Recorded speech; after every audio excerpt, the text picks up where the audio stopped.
But that's just my opinion. I just think I think we have to stop looking at the past and stop looking at the present and start thinking outside the box of what is coming down. I think it's more economics, it's more people. It comes down to people, and that's just what I want to end. I mean, we face a very uncertain world, especially cybersecurity. There are actually very few players in this arena, and no matter what, you can't stop somebody from clicking on that link that says I'm a virus. I went to Ben & Jerry's the other day. This was the highlight of my Saturday. I wanted a cookie. And I went to Starbucks, there was a huge line, so I didn't go there. So I went to Ben & Jerry's, and it was just me, and I asked the young lady, I said, can I have a cookie? Because they didn't have any cookies. And she's like, I just baked some, you know, sure, you can have a cookie. So she went, I was excited, this guy got my cookie. She gave me the cookie, she goes, don't worry, you don't have to pay for it. I said, what? She goes, they make me charge you $1.50 for that, so just go ahead. I said, I'm going to go. This is the point of commercialism, or capitalism.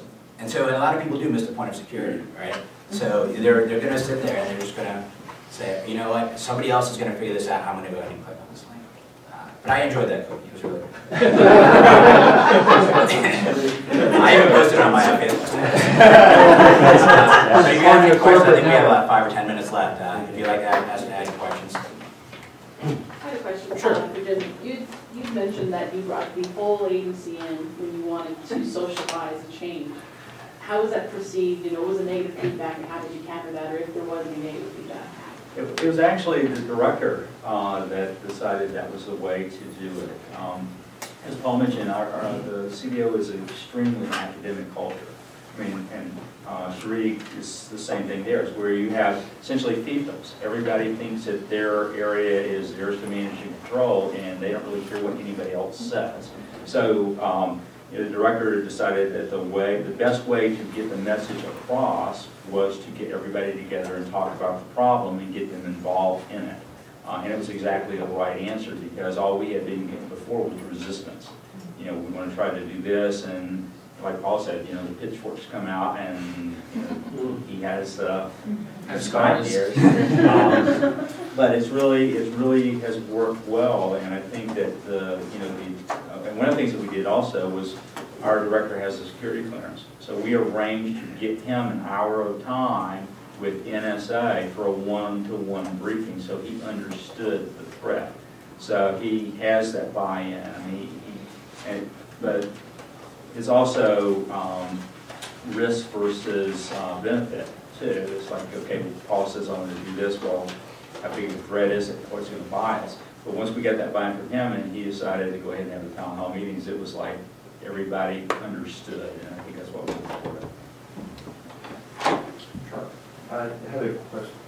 Sorry, I had a question for Paul. I'm aware of Forge.mil and how that's a good source for open source products and being able to use those within the DoD system.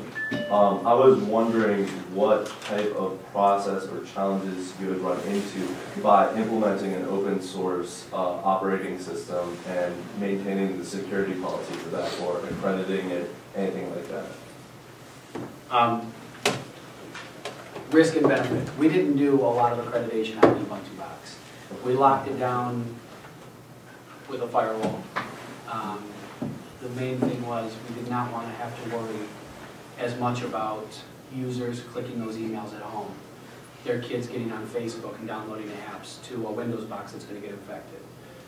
So the risk is low. We know there is one that exists still, but we did not.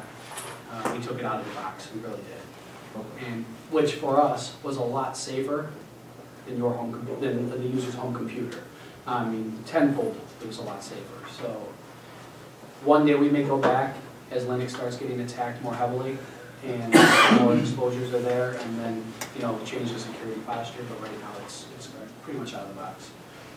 And I think that's that whole concept for a small agency is critical. It's like you only have so much resources to spend, so you have to be very judicious about, do I spend time getting my Ubuntu box certified and accredited, or do I spend that time and effort doing something else? Yeah, we spent a lot of time when the users were on their Windows boxes because we didn't do full posture checking. Nobody could ever get in. They all failed, and Yeah. And that was one of the things we did with Ubuntu box. I told Paul that when we decided to buy that, put it in a sandbox and watch the stupid thing for a week and see what it does. You know, make sure that it's not doing something that it's not supposed to be doing.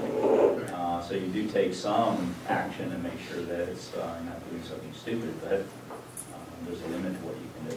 Yeah, one other thing we did with it is, we want to limit who can log into our VPN. So like with the Ubuntu boxes, we hit a file out there, and then our VPN knows to look for that file. So you just can't log in with your Windows box and come over to the hotel here and browse their computer, which helped us as well. So in the long run, it was just getting them off those Windows boxes. We do the same thing with our VPN links. We had a file somewhere. I mean, that's just standard practice now. We have less, really lockdown boxes with mobile encryption stuff. Ideally, that's why we give out laptops, is because the home PCs are just all over the place. Anyone else? Just to clarify, you said you gave, so users have their PC at their office, and then in addition to that, they also have a laptop? Okay. Or if they did not take the laptop, they just have the live CD that they can boot off their home computer and connect in that. Okay. Right. We bought the lowest cost laptops Oh, we yeah. could possibly buy because all it is primarily for is just remote access to it. Okay, guys, I guess you're off to lunch. Thanks for coming.